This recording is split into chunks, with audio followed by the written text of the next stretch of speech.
ಹರೇ ಕೃಷ್ಣ. ಇವತ್ತೊಂದು ಹೊಸ ಮಾಹಿತಿಯೊಂದಿಗೆ ಬಂದಿದ್ದೇನೆ. ಇವತ್ತು ಸ್ನೇಹಿತರ ದಿನ. ಸ್ನೇಹಿತರ ದಿನ ಅಂದಾಗ ನಮ್ಗೆ ನೆನಪಿಗೆ ಬರಬೇಕಾಗಿರೋದು ಕೃಷ್ಣ ಮತ್ತು ಸುಧಾಮ.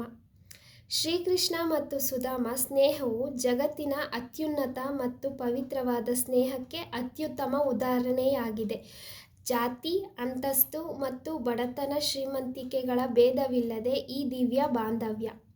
ಶ್ರೀಕೃಷ್ಣ ಮತ್ತು ಕುಚೇಲನ ಸ್ನೇಹದ ಹಿನ್ನೆಲೆ ನೋಡೋದಾದರೆ ಅವರ ಗುರುಕುಲದ ದಿನಗಳು. ಕೃಷ್ಣ ಮತ್ತು ಸುಧಾಮ ಇಬ್ಬರು ಸಾಂದೀಪನಿ ಮಹರ್ಷಿಗಳ ಆಶ್ರಮದಲ್ಲಿ ಒಟ್ಟಿಗೆ ವಿದ್ಯಾಭ್ಯಾಸ ಮಾಡಿದ ಬಾಲ್ಯದ ಸ್ನೇಹಿತರು. ಆಶ್ರಮದಲ್ಲಿ ಇಬ್ಬರು ಒಟ್ಟಿಗೆ ಕಾಡಿಗೆ ಕಟ್ಟಿಗೆ ತರಲು ಹೋಗುತ್ತಿದ್ದರು ಮತ್ತು ಸುಖ ದುಃಖಗಳನ್ನು ಹಂಚಿಕೊಳ್ಳುತ್ತಿದ್ದರು. ಅವರಿಬ್ಬರದು ವಿಭಿನ್ನ ಜೀವನ. ವಿದ್ಯಾಭ್ಯಾಸ ಮುಗಿದ ನಂತರ ಶ್ರೀಕೃಷ್ಣನು ದ್ವಾರಕೆಯ ರಾಜನಾಗಿ ಅತ್ಯಂತ ಶ್ರೀಮಂತ ಜೀವನ ನಡೆಸಿದರೆ, ಸುಧಾಮ ತೀವ್ರ ಬಡತನದಲ್ಲೂ ತೃಪ್ತಿಯಿಂದ ಬಾಳುವ ಪರಮಭಕ್ತನಾದ ಬ್ರಾಹ್ಮಣ. ಬಡತನದಿಂದಾಗಿ ಅವನ ಬಟ್ಟೆಗಳು ಹರಿದಿದ್ದರಿಂದ ಅವನಿಗೆ ಕುಚೇಲ ಎಂದು ಹೆಸರು ಬಂತು. ನಂತರ ದ್ವಾರಕೆಯಲ್ಲಿ ಭೇಟಿ ಮತ್ತು ಅವಲಕ್ಕಿಯ ಕತೆ. ಸುಧಾಮ ತೀವ್ರ ಬಡತನ ಮತ್ತು ಮಕ್ಕಳ ಹಸಿವನ್ನು ನೋಡಲಾಗದೆ ಅವನ ಪತ್ನಿ ಸುಶೀಲೆ ನಿಮ್ಮ ಬಾಲ್ಯದ ಸ್ನೇಹಿತನಾದ ಶ್ರೀಕೃಷ್ಣನ ಬಳಿ ಸಹಾಯ ಕೇಳಿ ಎಂದು ವಿನಂತಿಸುತ್ತಾಳೆ. ಶ್ರೀಮಂತ ರಾಜನಾದ ಕೃಷ್ಣನನ್ನು ನೋಡಲು ಹೋಗುವಾಗ ಬರಿಗೈಯಲ್ಲಿ ಹೋಗಬಾರದೆಂದು ಸುಧಾಮ ನೆರೆಹೊರೆಯವರಿಂದ ಸ್ವಲ್ಪ ಅವಲಕ್ಕಿಯನ್ನು ಸಂಗ್ರಹಿಸಿ ಒಂದು ಹರಿದ ಬಟ್ಟೆಯಲ್ಲಿ ಮೂಟೆ ಕಟ್ಟಿ ತೆಗೆದುಕೊಂಡು ಹೋಗುತ್ತಾನೆ. ಸುಧಾಮ ದ್ವಾರಕೆಯ ಅರಮನೆಗೆ ಬಂದಾಗ ಶ್ರೀಕೃಷ್ಣನು ಸ್ವತಃ ಓಡಿ ಬಂದು ತನ್ನ ಹಳೆಯ ಸ್ನೇಹಿತನನ್ನು ಅಪ್ಪಿಕೊಳ್ಳುತ್ತಾನೆ. ತನ್ನ ಸಿಂಹಾಸನದ ಮೇಲೆ ಕೂರಿಸಿ ಕಣ್ಣೀರಿನಿಂದ ಪಾದಗಳನ್ನು ತೊಳೆದು ಉಪಚರಿಸುತ್ತಾನೆ.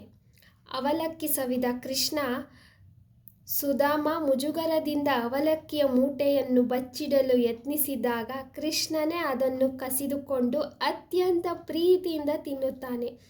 ಮೊದಲು ತುತ್ತು ತಿಂದಾಗ ಕೃಷ್ಣನು ಸುಧಾಮನಿಗೆ ಈ ಲೋಕದ ಸಂಪತ್ತನ್ನು, ಎರಡನೆಯ ತುತ್ತು ತಿಂದಾಗ ಸ್ವರ್ಗಲೋಕದ ಸಂಪತ್ತನ್ನು ಅನುಗ್ರಹಿಸುತ್ತಾನೆ. ಮೂರನೆಯ ತುತ್ತು ತಿನ್ನುವಷ್ಟರಲ್ಲಿ ರುಕ್ಮಿಣೀ ದೇವಿಯು ಕೃಷ್ಣನನ್ನು ತಡೆಯುತ್ತಾಳೆ.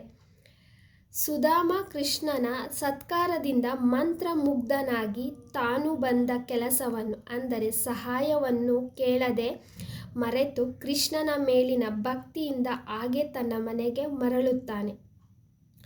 ಸುಧಾಮ ತನ್ನ ಹಳ್ಳಿಗೆ ವಾಪಸ್ ಬಂದಾಗ ಅವನ ಹಳೆಯ ಗುಡಿಸಲಿನ ಜಾಗದಲ್ಲಿ ಭವ್ಯವಾದ ಅರಮನೆ ನಿರ್ಮಾಣವಾಗಿರುತ್ತದೆ.